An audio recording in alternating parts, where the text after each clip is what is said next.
好啊，多謝弟兄姊妹亦都即係特別喺今天晚上嚟到呢個地方裏邊一齊嚟到有機會分享。亦多謝播道會文字部啦嚇，即係我同佢哋喺大概半年之前去思考返香港嘅時候，其實我哋最初去諗一啲著作計劃嚇，即係嚟到去考慮嘅時候。咁我就喺當中即係拋下一個概念，就係有否可能讓我去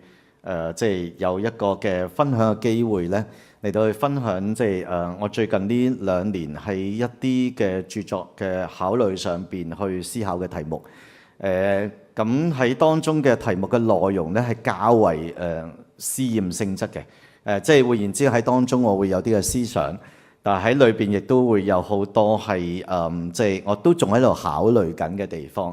咁都多謝播道會文字部嚇，即係讓我有咁嘅機會，亦都感恩即係今天可以喺播道神學院呢處咁寶貴嘅地方裏邊讓我嚟到去分享。咁特別喺神學院嘅裏邊我同即係 Alan 去講嘅話咧，咁我應該可以講一啲比較複雜同埋技術性嘅問題。咁呢啲問題亦都可能係我今天嘅一啲嘅思考嘅內容。咁我知道我哋當中有好多即係神學院嘅教牧啦嚇，即係弟兄姊妹啦嚇，即係我哋一啲嘅尊敬嘅長者喺我哋當中。咁我希望今天晚上嘅分享，我哋一個互相嘅一個可以分享嘅一個好好嘅機會喺當中。呢個題目就係從復活盼望思考當今嘅召命。即係今晚你會會發現嘅話咧，我唔係好似講緊呢個題目咁樣，但係背後嘅話咧，我都係講緊呢個題目。我自己覺得作為我係一個基督徒，我相信耶穌數十年喺我人生裏邊嘅話咧，我會覺得耶穌基督嘅復活俾我生命帶嚟好大嘅盼望。而呢個盼望亦都讓我今天作為基督徒嘅話咧，我要思想神今天俾我嘅使命係咩嘢。我期待呢一點，亦都係我哋當中眾同工弟兄姊妹，我哋共同去思想。不論我哋侍奉神已經多漫長嘅歲月，盼望我哋喺當中，我哋不斷嚟到思想神喺今天俾我哋嘅召命係啲咩嘢，以至到我哋喺未來嘅日子裏邊，我哋行喺上帝嘅道之中，我哋一齊嚟到去共同努力。我從呢樣嘅角度去思想嘅時候，我亦都期望。即係今天晚上，亦都係我其中一個重要嘅思考題目嘅話咧，我哋一齊嚟到去諗神今天俾我哋呢個時代嘅基督徒有乜嘢嘅召命啊？呢一點係我期望嚟到去思想個嘅問題嘅。我今天晚上所分享嘅內容咧，基本上亦都會作為我其中一本嘅著作裏邊嘅主體嘅內容嚟嘅。所以你會見到我一路去分享落去咧，都係。從一個嘅流程呢，係一個好似著作嘅流程咁樣。但係我希望我哋聆聽嘅唔係某一本著作或者某一個思想，我哋係聆聽神今天俾我哋嘅召命。我盼望呢一個係神俾我哋嘅生命嘅祝福。我哋開始我哋今晚嘅聚會。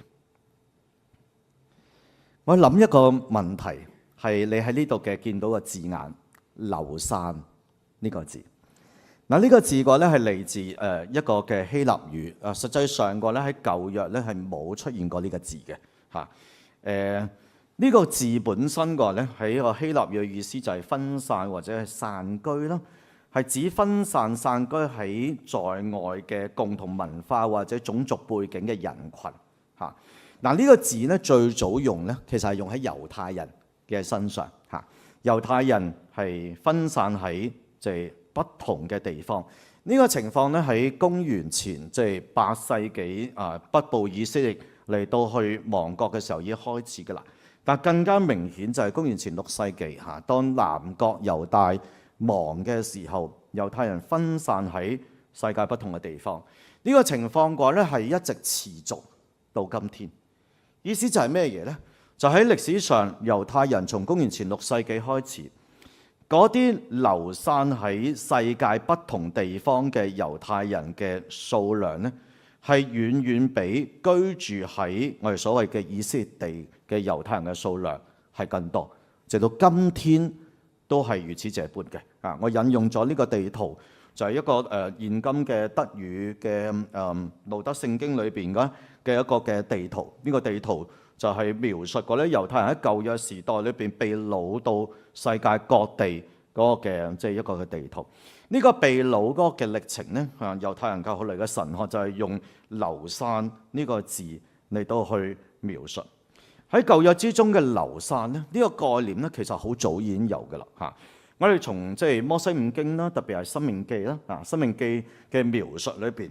摩西去警告猶太人即係如果你唔遵守神嘅律法，今天神將要帶領呢個民族進入迦南地安居喺以色列嘅地方啦。不過咧，如果有朝一日猶太人、以色列人唔遵守神嘅律法，必定會趕散被離開嚇。不過，如果佢哋願意回歸上帝嘅話咧，《申命記》30章4節咧就講：你就是被趕逐到天涯，耶和華你的上帝也必從那裏召集你，從那裏領你回來。我猜想猶太人喺亡國之前，猶大亡國之前嘅話咧，佢哋對呢啲信息嘅話咧唔係好放喺心裏邊嘅嚇。但係當佢哋面臨即係亡國嘅歲月裏邊，佢哋嘅心裏邊逐漸去將昔日由摩西嘅教導啦、歷代先知嘅教導嘅話咧，放喺佢哋嘅心裏邊重新嚟到去思考。所以喺舊約嘅經卷歷史書時序嘅最後一卷歷史書，我哋即係基督教嘅分法就最後一卷係以斯帖記啦。但係以斯帖記嗰個時序係比尼希米記前大概係20年或者30年左右嘅。時序上咧，最後一卷係尼希米記。尼希米記嘅禱告嗱，你記得尼希米記嘅第一章就係尼希米去聆聽到佢嘅民族喺猶大嗰處地方係遭遇好多嘅艱難嘅時候，佢去上帝嚟到祈禱。其中一段就喺尼希米記1章9節，佢嚟到去咁嚟到向上帝祈禱，就係佢記得神嗰個嘅即係使命。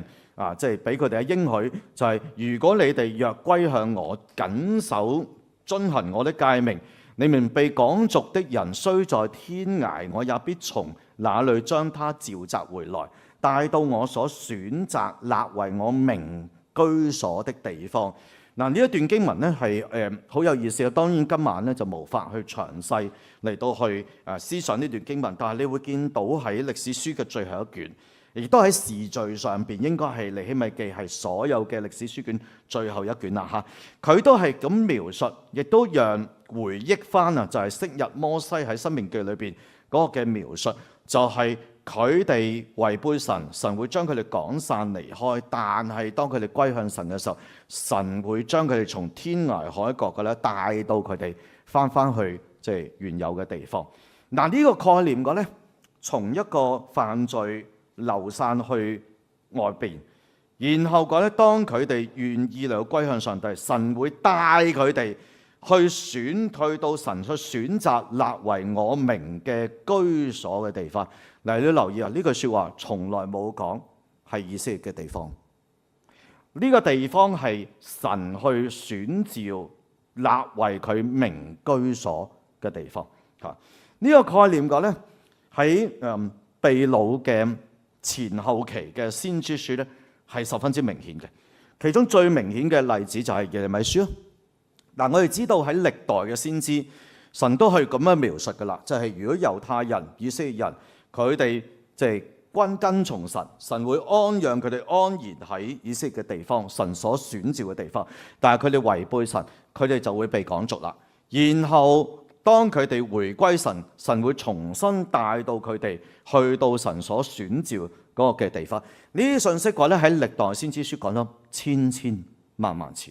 但係你知道，即係人就係咁樣嘅啦嚇。先知書講咗萬千次，但係嗰啲嘅境況冇出現嘅時候，我哋就會將佢放埋一邊嘅啦嚇。正如傳道人喺講壇個禮拜講嗰啲信息，但係如果我哋覺得都對我冇即時嘅關係，我哋都可能個心裏邊放埋一邊咁樣。但係去到耶利米書好唔同啦。耶利米就講即係神喺歷代透過眾先知所描述嘅信息，今天將會實現。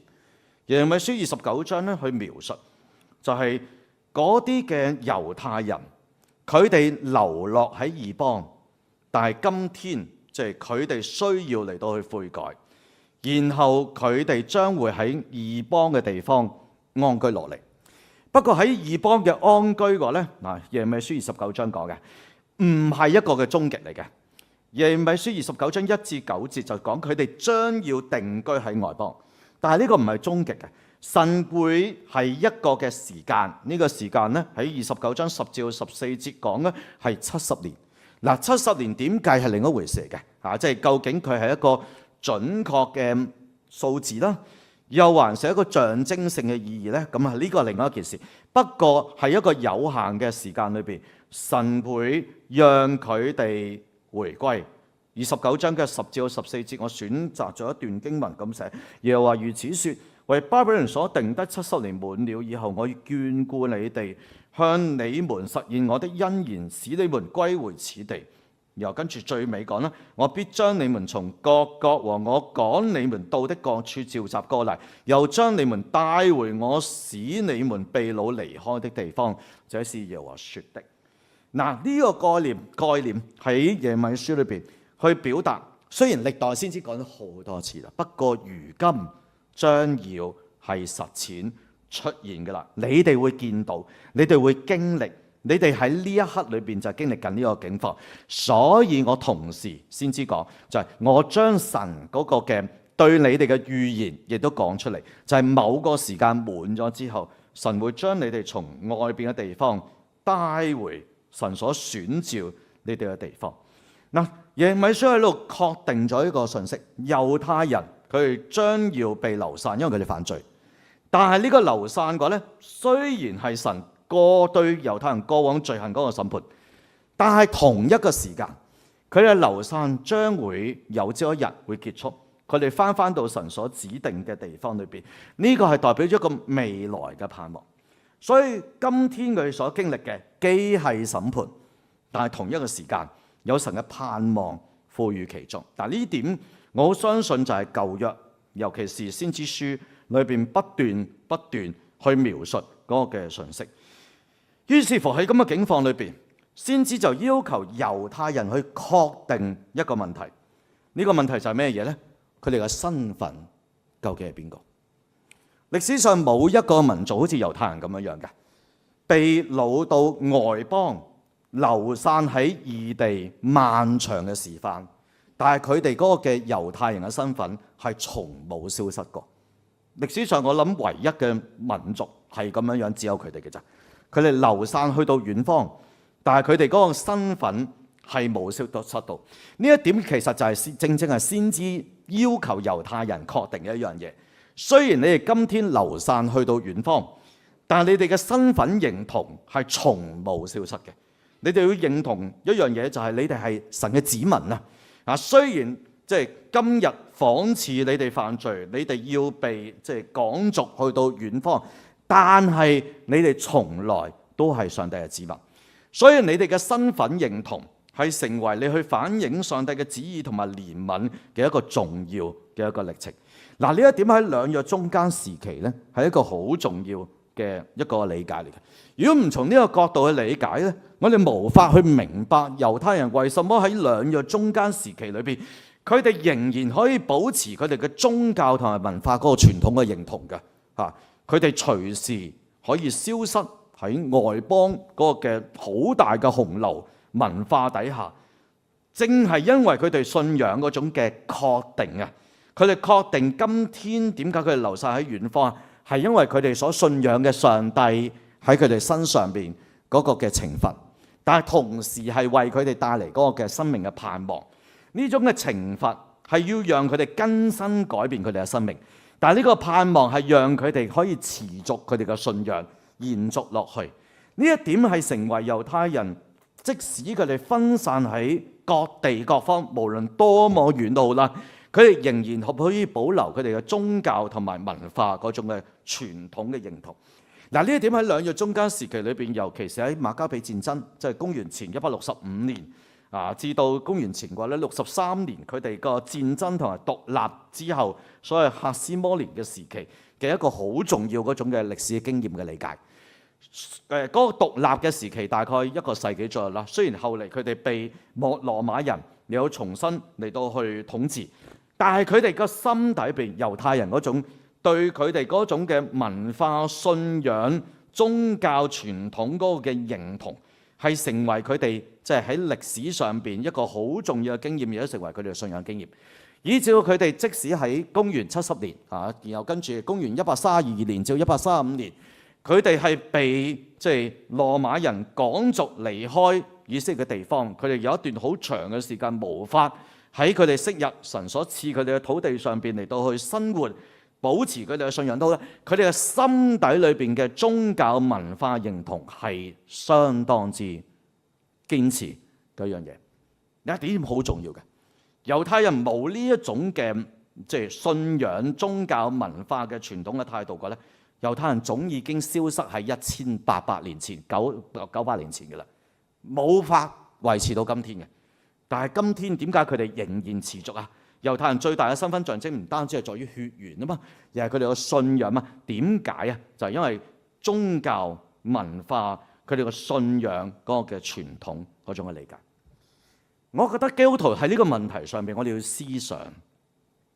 猶太人有佢哋嘅歷史嘅因素，我哋呢，我哋作為基督徒，我哋又點理解我哋喺各種嘅困境之中，各種嘅流散之中嚇，我哋嗰個嘅信仰、我哋嘅宗教、我哋嘅文化嗰種認同，我哋點理解呢個問題呢？嚇我相信我哋好多嘅同工或者即係弟兄姊妹個咧讀過個咧，就係德國神學家莫特曼嘅即係嘅神學嘅思想。我大概喺20年之前，我喺柏林見過係莫特曼啦嚇，即係佢係一個好重要嘅神學家啦。咁佢係啱啱喺今年就係2024年嘅6月3號個咧就離開世界啦嚇。咁佢好大年紀㗎啦嚇，當然係佢嘅神學個咧，我覺得係一個值得思想嘅一個問題。我就想先引用一下莫特曼講咩嘢先，然後就引到我一陣間要想講嗰個嘅題目啦嚇。莫特曼，我簡單介紹佢嘅背景啦嚇。佢年青嘅時候喺第2次世界大戰嘅後期嘅話咧，就被徵召入伍。佢入伍嘅時候好年輕嘅啫，大概係15歲。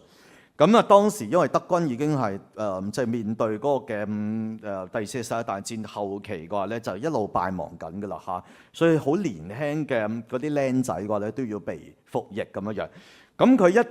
入到去嘅時候，就經歷戰爭嗰個嘅殘酷咯。戰爭嘅殘酷個咧，讓佢對生命同埋信仰個咧產生咗好深刻嘅一個疑問。咁去到1945年就係戰爭最後期咧，莫特曼就喺比利時個咧就被英軍嚟到去俘虜，咁然後就送到去英國嘅戰俘營。喺戰俘營之中，佢經歷咗一個極大嘅痛苦同埋絕望啦嚇。咁就喺戰俘營裏邊有一個美國牧師就送咗莫特曼俾佢一本嘅聖經啊。咁然後個咧，佢睇佢喺戰俘營裏邊咧就睇詩篇嘅經文啦嚇。咁我好似上一次嘅聚會裏邊，我有提過個咧詩篇裏邊潘霍華點睇詩篇嗰個嘅問題嚇。莫特曼都係咁樣嘅，佢從詩篇嘅經文裏邊個咧給予佢一個好大嘅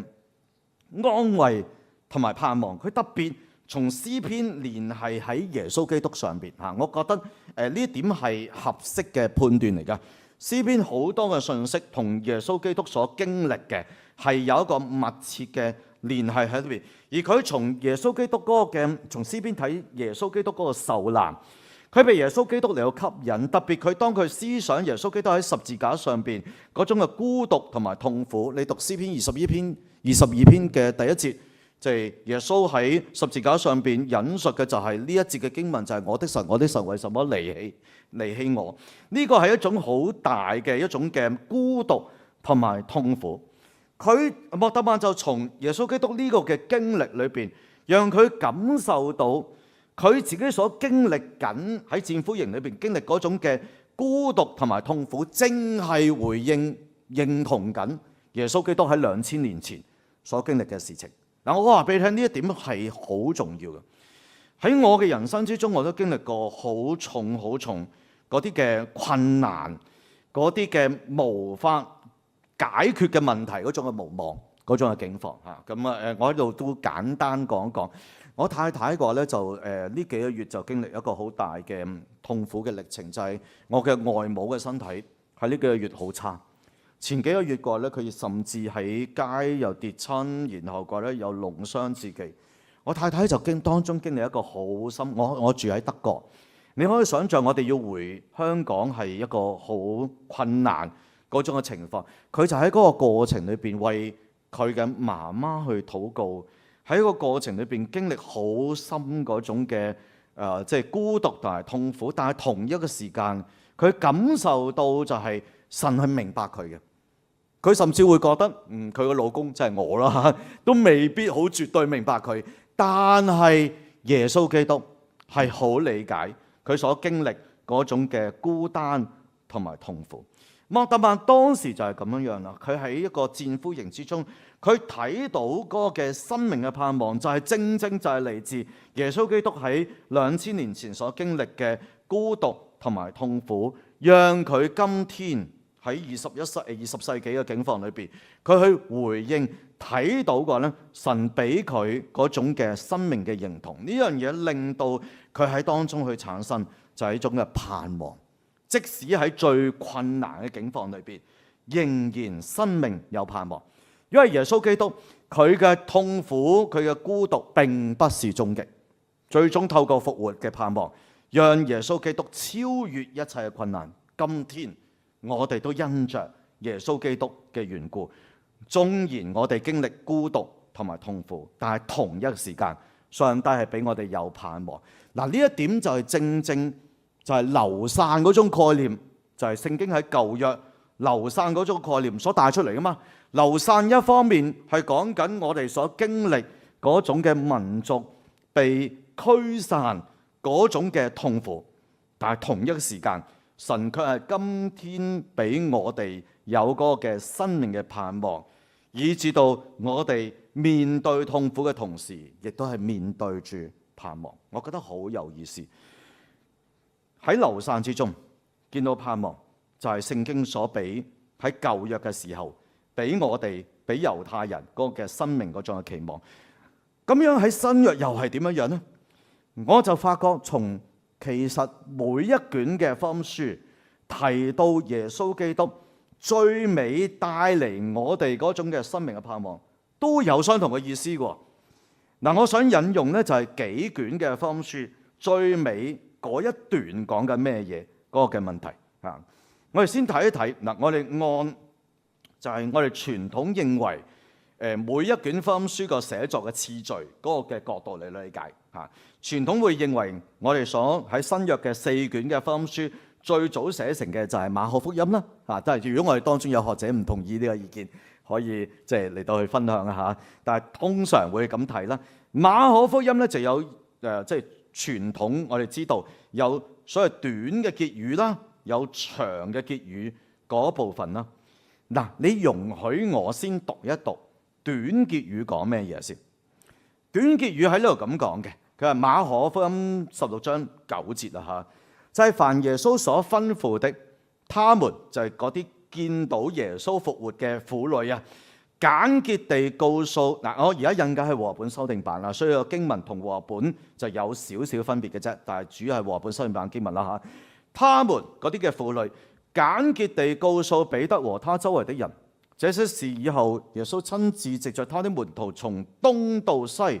把那神聖不朽永遠拯救的福音傳出去。阿門。嗱，呢個係短結語。短結語好有趣喎，佢就定義喺呢度咩嘢呢？就係嗰啲見到耶穌復活嘅人啊！喺馬可只係描述嗰一班嘅婦女咁做咋，冇描述其他嘅門徒㗎。佢就係描述呢一班嘅婦女，但係佢哋當去將耶穌復活嘅見證向佢即係嗰啲嘅門徒，包括彼得周圍嘅人，你要見證出嚟嘅時候，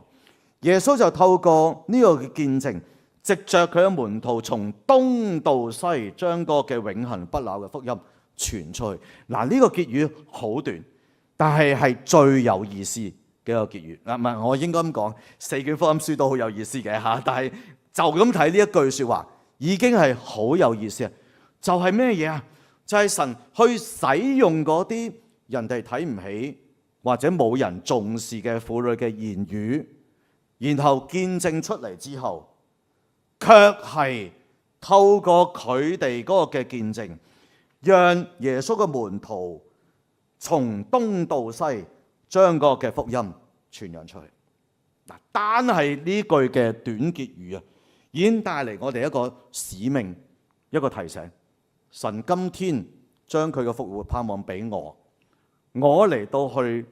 祝福見證出嚟嘅時候，可以帶嚟好多人嗰個嘅生命，去將神嘅福音繼續傳揚出去。長結語咧就複雜啲啦。雖然傳統我哋會認為長結語未必係最即係原初嗰個嘅判語，不過呢一段結語亦都某種程度反映緊初嚟教會一種嘅理解嘅。所以讓我讀一讀長結語又講咩嘢喎？長結語從14節開始咁講。後來11使徒坐席的時候，耶穌向他們顯現，責備他們不信，心裏剛硬，因為他們不信那些在他復活以後看見他的人。他就對他們說：你們往普天下去，傳福音給萬民聽。咁一路講出嚟啦，然後就帶嚟好大嘅治療，一個嘅祝福喺裏邊。嗱，你會見到長結語其中一個重點就係在於耶穌去責備啲門徒嘅不信。耶穌嘅門徒喺當中唔係對神好大嘅信靠，嗰個嘅信靠係好薄弱嘅，但神仍然用佢哋。呢個係馬可福音，亦都係可能最早一卷嘅福音書帶出嘅信息。即使我哋係多麼軟弱不信嘅門徒，神仍然用我哋。OK， 馬太又點呢？馬太我哋熟啦。馬太就喺呢度咁講啦：11個門徒往加利利去，到咗耶穌指定他們去的山上，他們見了耶穌就拜他，仍然還有人疑惑。嗱，當然呢一段咧就相對馬可嚟講，馬可就講佢嘅門徒真係唔信嘅，即係有好多嘅不能信靠或者甚少嘅小信嗰個情況。呢度咧就相對收窄一啲啦，大部分都願意拜耶穌，不過有啲人仍然好困惑，即係面對嗰個嘅疑惑嗰種嘅境況喺當中。由耶穌進前嚟，就將個嘅使命賜予俾門徒。呢個門徒就係咩嘢啊？呢個使命就係咩嘢啊？就係所有權柄俾咗耶穌啦。所以你哋要去使萬民作我的門徒，奉父子聖靈嘅名給他們施洗。凡我吩咐你哋，都教訓他們遵守。看啊，我天天與你們同在，直到世代的終結。19至20係耶穌俾佢哋個生命嘅使命。20最尾嗰句説話，即係看啊，跟住嗰句説話係一種應許嚟嘅嚇。佢哋嘅心裏邊仍然有好多嘅困擾，好多嘅困惑，唔知點處理啊！正如我哋今天，我哋回應神嘅呼召，願意去侍奉，但可能我哋仍然心裏邊有不少嘅困惑。究竟我做唔做得到㗎？究竟神你係咪真係會係有恩典啊？你會唔會真係咁帶我哋啊？祝福我哋啊？但係神喺度俾佢嘅使命俾我哋，佢同一個時間應許就係：我會天天與你們同在，直到呢個世代嗰個嘅終結。呢個復活盼望帶嚟嘅係另一重嘅使命。好啦，我哋再睇路加福音，我要講快少少啊嚇。路加就長咗啲，路加喺度去描述就係耶穌對嗰啲門徒嚟講啦。我將嗰個嘅聖經嘅信息，包括摩西嘅律法、先知嘅書同埋詩篇所指嘅一切話。嗱，當然你知道喺呢度嘅理解。摩西嘅律法、先知嘅書同埋詩篇所記嘅一切話，係講緊整本嘅舊約聖經所描述嗰個嘅內容。喺呢度嚟到去俾你哋，我會照住嗰啲嘅聖經嘅信息，將一切話會嚟到去應驗，會照經上所講嘅嚟到去做。所以你哋去靠嘅，你哋去信靠嘅，唔單止係你眼前所經歷嘅實上嗰啲嘅即係生命嘅境況，嗰啲嘅歷程，眼前嗰啲嘅教會事工啊、利害得失啊等等，更加重要，你哋所基於嘅係神嘅話語俾你哋嗰個嘅基礎。你哋今天所傳嘅福音係基於神嘅話語，你哋就係呢啲嘅話語嘅見證。48節，我會將父所應許降喺你哋身上，你哋要喺城裏邊等候，直到你領受從上邊而嚟嗰個嘅能力啊！咁呢個嘅能力就會喺《使徒行傳》裏邊1章去描述，就係神嘅靈降臨嘅時候，佢哋會得着嗰個嘅能力，去將個嘅福音嚟到去傳講出嚟。嗱，呢度會再加咗一層嘅，就係你哋係基於乜嘢嚟到傳講啊？神嘅話語、歷代先知、摩西嘅律法、先知嘅書、詩篇所記載嘅，你哋基於神嘅話語，去將嗰個福音去傳揚出去。你哋就係呢個福音嗰個嘅見證啦，傳到萬邦嘅地方。路加會係咁樣樣，約翰咧就複雜少少。約翰講咧就我哋先睇20章，20章30至到31節，呢個係約翰福音啊！我哋典型認為會停喺個地方，就係耶穌喺佢門徒之前行咗好多神蹟，冇記錄喺呢個書上邊。但係記錄呢啲事，即係換言之，約翰福音所描述嘅一切，係使你哋要信耶穌係基督，係神嘅兒子，並且使你哋信他，好因他的名得生命。每一個基督徒，當我哋去經歷神嘅時候，我哋係因耶穌基督神嘅兒子嚟到去得着生命。呢個得着嘅生命就驅使我哋去到呢個世間裏邊嚟到去將呢個見證出嚟。21章我會視之為就係約翰福音嗰個後續嘅一個筆嚟嘅，即係一個後續嘅一個加出嚟嘅信息。呢個加出嚟嘅信息嘅話咧，最後一段經文咧，我唔知你有冇留意咧，係好有趣嘅，就係彼得轉過身嚟，看着耶穌所愛的那門徒就跟着啦。就係邊個門徒啊？就係我哋通常相信就係使徒約翰啦。彼得看見他就問耶穌：主啊，這個人是怎麼樣呢？耶穌對他說啦：我為佢要做啲咩嘢，關你乜嘢事呢？你就跟從我啦。咁然後後邊就加咗一句啦，就係呢句話喺弟兄中間傳住，就以為嗰個門徒不死，唔係講佢不死，而係講話咧，就係假如我要他等到我來的時候還在，就跟你有什麼關係呢？你知道咧，約翰福音係停喺呢一度嘅，好有趣。佢呢度講就係我哋每一個人都要跟隨耶穌，我哋每一個人跟隨回應神嘅使命。但係隔離嗰個係點？又關你咩事？你明唔明啊？我覺得呢個係好有意思嘅一點嚟㗎。雖然我哋每一個人，我哋都要領受神嘅話語，然後我哋回應神嘅呼召。不過最終神係睇你，唔係睇你隔離嗰個係點樣樣。所以你唔好理隔離嗰個係點。嗱，就算嗰個隔離嗰個係你老公都好啦，你唔好理佢係點樣樣。我哋問嘅係我係點樣樣？呢個嘅使命喺《使徒行傳》1章咧係更加清楚嘅嚇。我諗我哋好熟《使徒行傳》啦，《使徒行傳》喺度去描述就係聖靈降臨喺你哋嘅身上嚇。你哋要諗嘅唔係幾時復興以色列國嘅問題，嗰個唔係你要諗嘅問題。你要諗嘅問題就係聖靈降臨喺我哋嘅身上，我哋要得着能力喺耶路撒冷、猶太全地同埋撒瑪利亞直到地極作我的見證。呢個就係神俾我哋生命嗰個嘅使命啦。嗱，我相信我剛才用咗10分鐘嘅時間講嗰啲咧，就係你每個禮拜喺教會都會聽到嘅信息，係咪？即係我相信你喺教會裏邊早已經聽過千萬次，只不過係我哋冇擺喺我哋嘅心裏邊嘅啫。我哋喺心裏邊冇特別好裝載呢啲嘅信息。當我睇早期基督教嘅歷史嘅時候，我發現就係早期嘅基督徒，佢哋將神嘅話語裝載喺佢哋嘅心裏邊，然後佢哋回應，然後佢哋經歷神點去使用佢哋。我會視《使徒行傳》嘅歷史係一段流散嘅過程。嗱，我先講一講我對《使徒行傳》嘅睇法係講啲咩嘢先嚇。《使徒行傳》嘅話咧係好有趣嘅，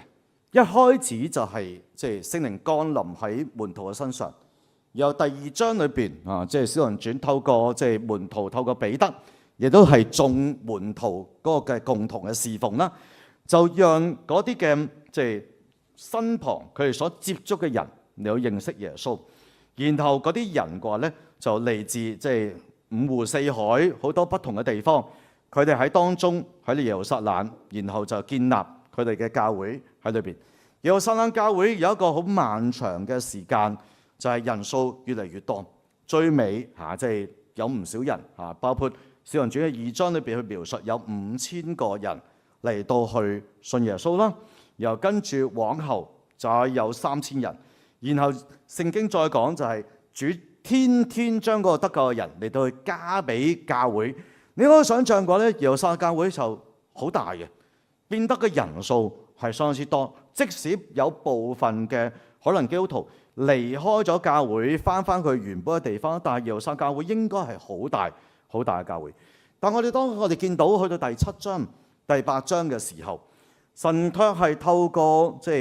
對教會嘅擊散，特別係將司提反殺咗，教會係被逼分散去到撒瑪利亞或者甚至更遠嘅地方。呢種嘅情況就係一種好似離散佢哋被逼去到遠方嗰個情況。但係如果我哋回顧翻《使徒行傳》嘅1章8節嗰個嘅描述，我會咁睇，我會認為呢個正正就係神嘅心意。神要讓教會喺耶路撒冷、猶太全地、撒瑪利亞，直到地極，你要作主嘅見證。呢種嘅見證係透過佢哋嗰種嘅宣教，從一處地方去另一處地方，你要作見證。呢種嘅宣教嘅情況，我會將佢分先為有2種唔同嘅性質嘅宣教。第一種嘅性質就係流散性質嘅宣教。咩意思啊？就係佢哋被逼，因為可能各方面嘅環境，包括係政治環境或者各方面嘅因素，佢哋被逼離開佢哋原有嘅地方，去到遠方，然後去到嗰處地方你要作見證。譬如我哋係見到第8章，當教會係因着司提反嘅關係，耶路撒冷教會被逼分散喺不同嘅地方，然後腓力就其中一個嘅門徒，一個嘅早期嘅一個嘅希臘化嘅門徒，佢就去到撒瑪利亞嗰處地方嚟到去傳福音。我喺度猜想，當佢去到撒瑪利亞嚟到去傳福音嘅時候，佢作為一個猶太人，佢一定面對住好多嘅困擾。我究竟可以做乜啊？我究竟可以喺呢一處地方裏邊點嚟到見證神啊？我覺得可能好難啊，因為猶太人同撒瑪利亞人有好多文化，有好多嘅各方面嘅衝突啦，好多嘅唔能夠協調嘅地方。但係你見到撒瑪利亞地區裏邊最大嘅宣教成果，就正正就係《使徒行傳》第8章講嘅情況。喺聖經裏邊再冇其他地方去描述撒瑪利亞有咁大嗰個嘅宣教嘅成果，就喺《使徒行傳》第8章。雖然最初使徒去嘅時候面對住好多困惑，但係最終就帶嚟一個好大嘅成果。《使徒行傳》嘅2章、8章、10章、11章、10章、21章至28章，都係講緊類似呢種嘅流散性質嘅宣教，就係嗰啲嘅使徒或者係嗰啲門徒被逼離開自己嘅地方，然後去到遠方嚟到去宣教，佢係帶嚟一個好大嘅宣教成果。我稱呼呢種就係一種流散性質嘅宣教。當然我哋好多時候講宣教唔係咁講嘅，我哋諗嘅只會諗到就係安提阿教會嗰種嘅宣教，就係《使徒行傳》13章去描述安提阿教會佢哋共同禱告祈禱嘅時候，聖靈感動佢哋，於是乎教會領袖就差遣保羅同埋巴拿巴出去，去到先係塞浦路斯，然後去到土耳其嘅地方裏邊嚟到去宣教。不過我哋睇《使徒行傳》，我哋如果只係集中安提阿教會嗰種嘅性質，《使徒行傳》13章嘅性質嘅宣教呢，我哋係忽略咗《使徒行傳》有更大嘅篇幅係講一種流散性質嘅宣教，就係你被逼離開。但係當你離開嘅時候，去到遠方，神佢係使用你嚟到去祝福更多人，讓更多人嚟到去認識耶穌基督嗰個嘅福音。使徒行傳有不少嘅宣教工作係始於傳道者因着眾多理由要離開本地，喺一次陌生嘅環境之中嚟到見證信仰。呢個嘅情況咧，喺早期教會第1世紀、第2世紀，直至到第4世紀早期嘅話咧，好多類似嘅例子嘅，都好似就係腓力嘅例子，而唔似係安提阿教會嘅例子。嗱，我研讀係其中一個嘅我嘅博士論文以前嘅寫嘅課題，都係從初期教會嗰個嘅境況，我有一個好深嘅感受。初期教會嗰啲嘅信徒去到遠方宣教，其實佢哋有咩 plan 嘅啫？基本上係冇嘅，而係神嘅感動去咁就去。有陣時係被逼去到某一處嘅地方，但係卻喺嗰度嚟到去作見證，然後將神嘅話語嚟到去見證出嚟。嗱，當然我唔係喺度排斥話安提阿教會嗰種性質嘅宣教係冇意思，我唔係咁講。而係我話嘅話咧，就係教會歷史上係兩種性質嘅宣教係同時並存。一種就係安提阿教會，我哋有教會喺呢度，我哋願意按神嘅俾我哋嘅感動，我哋差派弟兄姊妹去到遠方嚟到宣教，呢個係一種。但係更多，我覺得教會歷史上就係流散性質嘅宣教。我哋一班基督徒唔知咩原因，我哋被逼去到遠方另外一處嘅地方，但係我哋喺嗰處嘅地方嚟到去見證耶穌基督嘅福音。呢兩種嘅並存嗰種嘅使命，就帶嚟喺我哋嘅生命裏邊或者教會裏邊一個好重要、好重要嗰個嘅基礎。我喺我自己嘅思考裏邊，我覺得我哋好多時候都重視，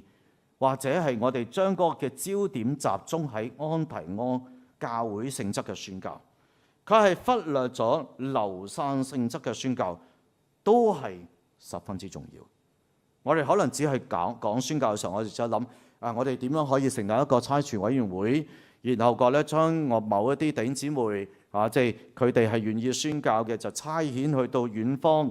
但係如果我哋成立唔到差傳委員會，或者我哋當中冇弟兄姊妹個咧願意去到遠方宣教嘅話咧，我哋安提阿教會嗰種嘅性質嘅宣教咧，喺我哋教會就唔會出現㗎啦。你知道呢種係可能今天香港教會好多時候嘅問題啊嘛。我哋好多教會都係咁㗎。我哋宣教係擺埋一邊，最尾冇問題。我哋有感動有人，我哋先至去做㗎嘛。有感動都冇用㗎，有錢都冇用㗎，冇人都冇用㗎。但係好多教會就係處喺咁嘅境況。我哋佢係忽略咗，仲有另外一重，就係神去使用某啲嘅人，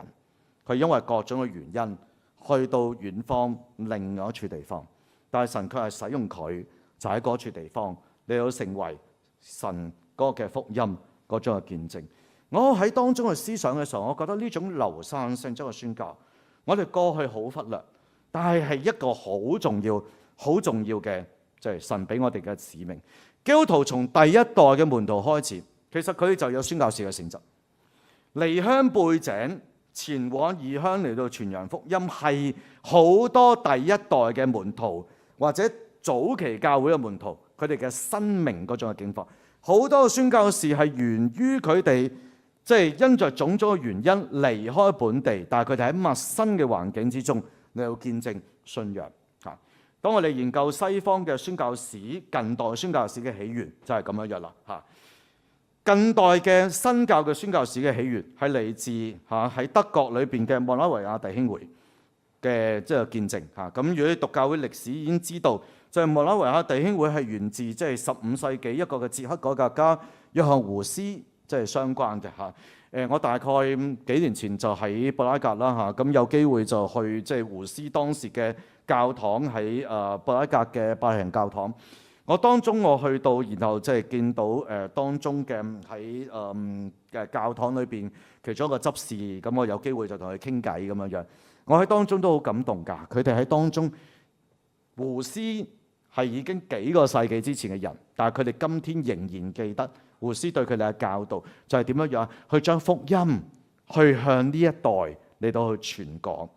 然後去到遠方嚟到去傳講。莫拉維亞弟兄會嘅起源國咧，就係同約翰胡斯有關。佢哋當時因着過咧喺16世紀、17世紀面對住好多嘅政治嘅迫害，被迫流散去到遠方。然後最尾個咧就喺1732年，佢哋去到德國，喺德國現今嘅大概東北部嘅地區啦。佢哋喺當地嘅話咧，去嚟到去聚會。聚會嘅過程裏邊，喺1732年，佢哋有一個嘅人帶嚟咗一個嘅即係一個奴隸啊。咁啊係曾經喺另外一處地方，就係西印度群島裏邊嚟到去工作個奴隸，後嚟佢信咗耶穌，就帶佢去到約翰即係莫拉維亞弟兄會喺德國裏邊嗰班嘅弟兄姊妹嘅面前。又當佢哋見到呢個嚟自西印群島嘅一個奴隸，佢係信咗耶穌嘅一個弟兄，佢哋嘅心裏邊好感動。於是乎佢哋就差遣咗2個宣教士去到西印度群島嚟到去傳福音，就成為近代宣教活動嗰個嘅開始。嗰個感動唔係嚟自某一個聚會，唔係嚟自即係某一啲嘅即係宣教嘅即係刊物啊信息，而係嚟自生命裏邊實際喺佢哋眼前見到。佢哋見到一個人，一個奴隸嚟到去相信耶穌所帶嚟佢哋福音嘅挑戰，於是乎佢差遣即係佢哋嘅弟兄姊妹去到遠方嚟到去開始進行宣教工作。呢個宣教工作從1732年開始，一路往前嚟到去走，然後去到好多嘅遠方嘅地方嚟到去傳福音。嗱，莫拉維亞弟兄會冇嚟過中國嘅，我唔應該咁講，咁冇嚟過我哋漢人嘅地方啊，因為我哋當時漢人嘅地方已經有即係不同嘅差會嘅工作，但係莫拉維亞弟兄會係去過清朝嘅時候嘅西藏同埋蒙古。今天去西藏都好難啦，係咪？但係佢昔日難900萬倍，確係去到嗰笪地方嚟到去傳揚福音。點解啊？佢喺當中就用咗流散呢個字。嗱，呢個字嘅咧喺莫拉維亞弟兄會嘅著作裏邊嘅咧係好多次嚟到出現㗎。佢哋認為佢哋嘅工作就去到流散，去到遠方，去將福音嚟到去向嗰啲被流散嘅人嚟到去傳講。呢個就係佢哋生命，佢哋嗰個嘅教會嗰個嘅使命。喺19世紀之前，流散都係指到嗰啲分散居住嘅群體。嗱，歷史上大部分都係與猶太人有關啦。但係呢個流散嘅概念嘅咧，喺現代神學上邊就涵蓋更多就喺全球各地嘅移民啦、流離失所嘅社區。去到近呢幾十年，但係特別喺上個世紀80年代之後嘅咧，流散呢個概念就擴展到任何因着政治啦、經濟啦或者社會因素被迫離開家園，並且喺全球分散嘅群體嚇。學者好多嘅書嚟到去研究流散群體喺異文化之中嗰個嘅適應嘅問題。呢個就正正係代表而家喺全球嘅地方裏邊，好多嘅民族離開佢原居嘅地方，流散去到遠方，而呢啲群體喺全球嘅各地係存在嘅。我嘅問題就係翻轉頭，呢個字原本就係講緊就係猶太人，然後後嚟卻係更用喺就係基督教嘅福音點樣去傳講嗰啲喺各地嘅地方嚟到去流散嘅群體嘅上邊。為何今天要將呢兩個字呢個字眼啊，只係俾喺研究其他問題上邊，確係受基督徒嚟到去忽略嘅地方呢？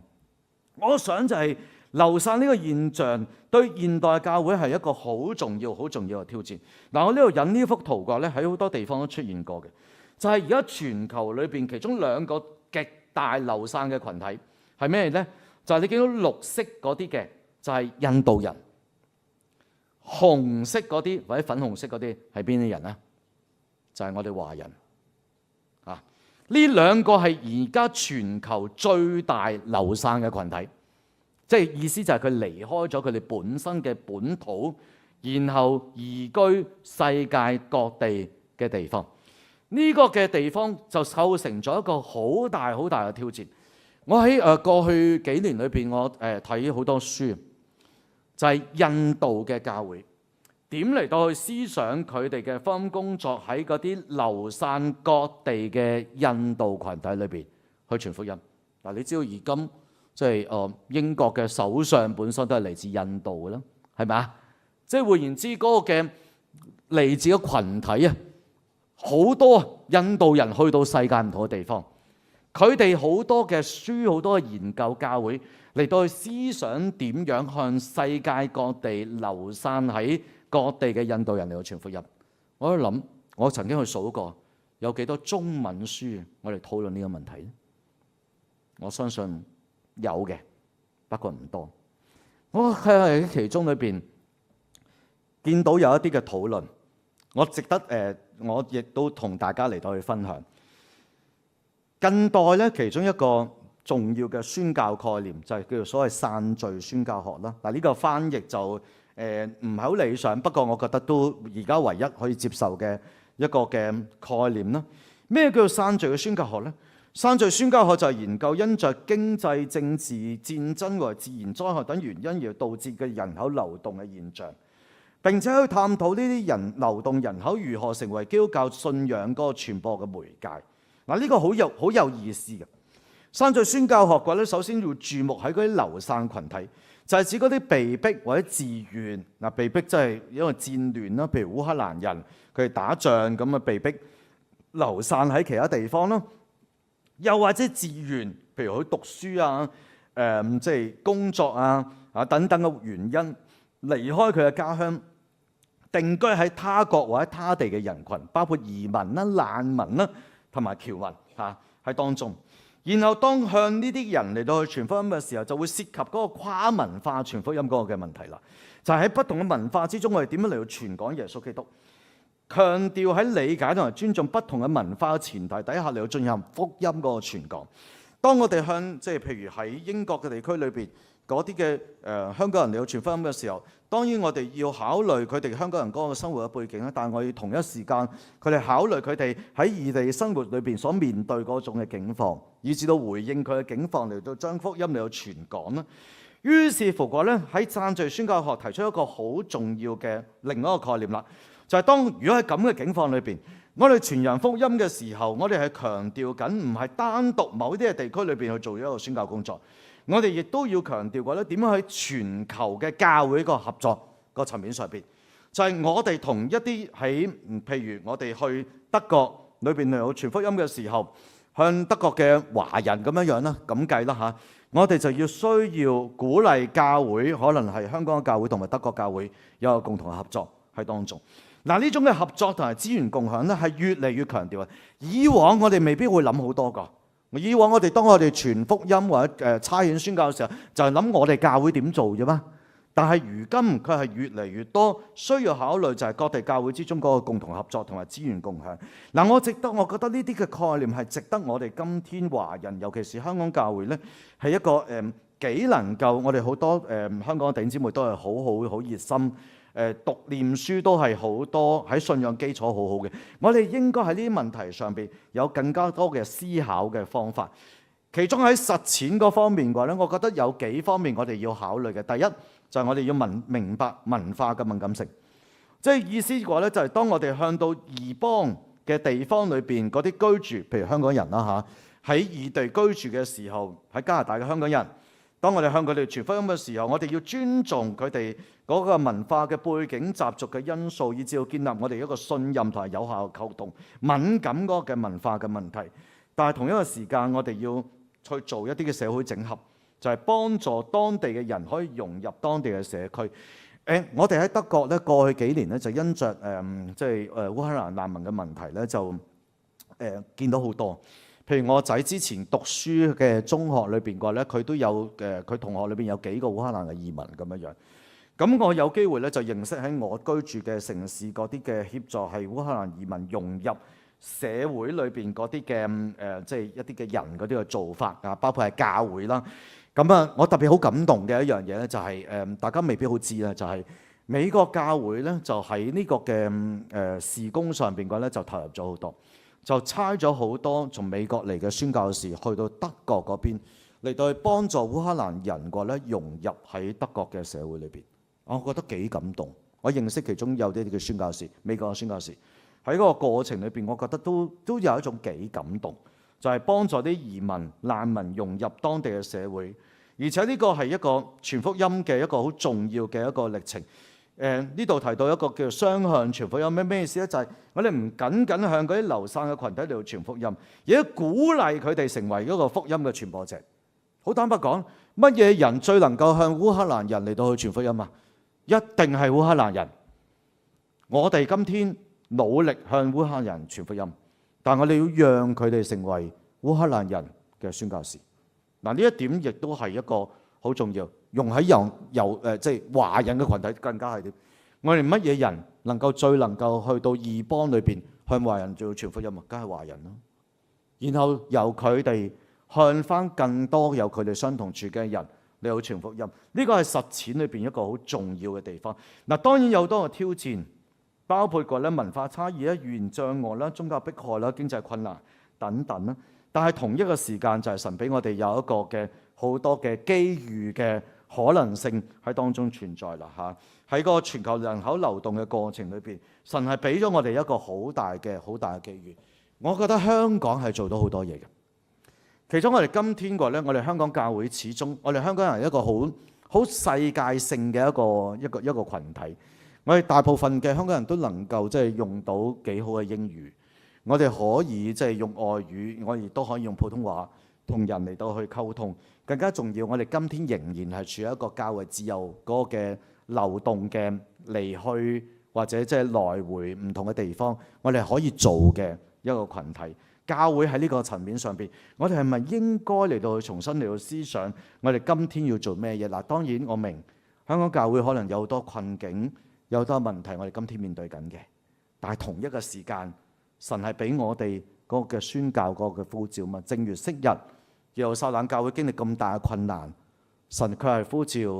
嗰班嘅門徒、嗰班嘅使徒去到撒瑪利亞遠方嗰邊嚟到傳福音，又帶嚟好大嘅祝福。我好期待呢一點，亦都係今天我哋香港教會，我哋可唔可以共同嚟到思想，亦都可以去做到嘅一處嘅地方。我喺最尾嘅結語裏邊，我想咁嚟到去思考嘅。耶穌吩咐我哋要喺猶太全地直到地極嚟到傳福音，呢個大使命嘅一個概念係我哋應該擺喺我哋嘅心裏邊。呢個唔單止係宣教士嘅工作嚟嘅，唔係少部分嘅宣教士做緊呢樣嘢嘅，而係共同教會嘅信徒我哋所應該去接受嘅使命。以我哋能夠遇到嘅多元文化背景，我哋能夠去將嗰個福音嚟到去見證，嚟到去傳出嚟。教會支持嗰個嘅福音傳講喺遠方不同嘅地方裏邊。於是乎喺耶穌嘅大使命裏邊，我哋需要思考喺多元文化之中服侍嘅問題，而不僅僅係我哋考慮嗰個嘅同質性嘅環境嘅服侍。我想喺耶穌幾十年呢，我好坦白講啦，喺過去我見過教會喺特別香港教會經歷咗唔同嘅歷程，思考唔同嘅問題。其中有一段時間，香港教會好重視所謂個同質性嘅問題，就係點樣喺我哋嘅教會裏邊更多不同嘅同質嘅信徒。點樣牧養佢？用最簡便、最有效嘅方式，你去牧養佢。嗱，我唔係排除呢個嘅概念，呢個概念有意思㗎。但係如果我哋只重視我哋教會變成一個同質性嘅教會，而忽略我哋要喺多元文化之中嚟到服侍嗰個嘅使命咧，我哋忽略咗耶穌俾我哋嘅另一重嘅使命喺裏邊嘅。教會當然用同質性嘅方式，教會可能發展得更好。都未定喺某一個群體裏邊，但係如果我哋因此忘記耶穌大使命，特別喺多元文化之中服侍嗰個嘅挑戰，就係從耶路撒冷、猶太全地、撒瑪利亞直到地極嗰個嘅服侍嘅挑戰過咧，我哋係同一時間忽略咗神俾我哋嗰個嘅使命嘅挑戰。所以流動嘅群體可以成為福音嘅橋梁，將信仰帶入新嘅文化。佢哋可以成為新嘅福音嗰個見證人，所以當我哋向佢哋傳福音嘅時候，最終係要讓佢哋喺佢哋嘅文化、佢哋嘅社區裏邊，繼續將教會嚟到去嗰個嘅福音嚟到去傳揚出去。我最尾就係想引用一個嘅思考，就係我哋需要思想喺耶穌復活嘅盼望之中，我哋思考對教會嗰個嘅呼召。耶穌吩咐我哋要從猶太全地直到地極嚟到傳福音，即係個大使命個可能性。我哋要考慮實踐嗰個嘅可能。嗱，呢個係我期望未來一段時間裏邊，我想喺當中一同去思想嘅一個問題。我哋點去實踐大使命，真係做到出嚟，而且唔單止係某一啲嘅教會、某一啲嘅人，而係全體教會共同我哋所領受嘅異象。嗱，當然呢一方面亦都我哋要思考，我哋對我哋個人嗰個嘅呼召啦。我希望我哋每一個嘅弟兄姊妹，我哋都思想神今天喺個大使命嘅呼召底下，對我個人嗰個嘅呼召係點樣樣？我今天係一個宣教士，老實講做宣教士真係好辛苦，我想唔做咯嚇。即係喺嗰個過程裏邊嘅話咧，好多困難嘅地方。但我同樣時間發現，當我將福音嚟到傳講嘅時候，神嘅祝福係遠遠超乎我嘅所想所求。我引一個例子，我幾年前嘅話咧就喺一個我嘅城市附近嘅另一個城市嘅查經班。咁就去傳福音，咁啊當地我就遇到一啲華人，咁嚟到同佢哋傳福音。但係佢哋返查經班好難嘅，因為佢哋都係讀音樂學院，讀音樂嘅人咧就唔知點解咧，就一日練琴練到黑嘅嚇，即係基本上個咧就日日夜夜都喺度做緊呢個咁嘅動作嘅嚇。咁啊於是乎佢哋就生活好忙，要帶佢哋嚟查經班好難。咁啊喺某種情況之下個咧，我認識一個嘅女仔。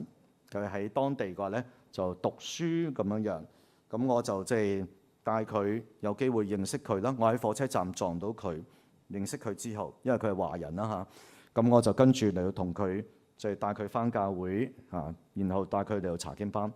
佢大概嗰個返教會嘅頻率嘅咧就2個月返一次左右嗰種嘅頻率啦嚇，咁啊唔係叫好積極。咁我一路同佢傾，咁我為佢祈禱。咁然後個咧最尾，當佢離開德國嘅時候咧，佢仲未信耶穌嚇。咁啊，然後我話俾佢聽就係，我會為你祈禱嘅，我真係好希望見到你信耶穌嚇。即係不過佢離開嘅時候，佢仲未信耶穌。後嚟佢翻到去北京，咁就喺北京裏邊嘅話咧，咁就好偶然嘅機會底下，佢跟佢一個朋友咁啊嚟到去翻咗嗰邊嘅教會。喺舊年6月嘅時間，佢喺教會洗咗禮。然後嘅咧7月佢去美國讀書，又喺上2個禮拜佢嚟香港揾我，佢見到我，佢同我傾偈嚇，一見到面咁我好開心，佢就拉埋我一邊咁同我講，佢話雖然我昔日當我離開德國嘅時候，我仲未係一個基督徒，我未相信耶穌，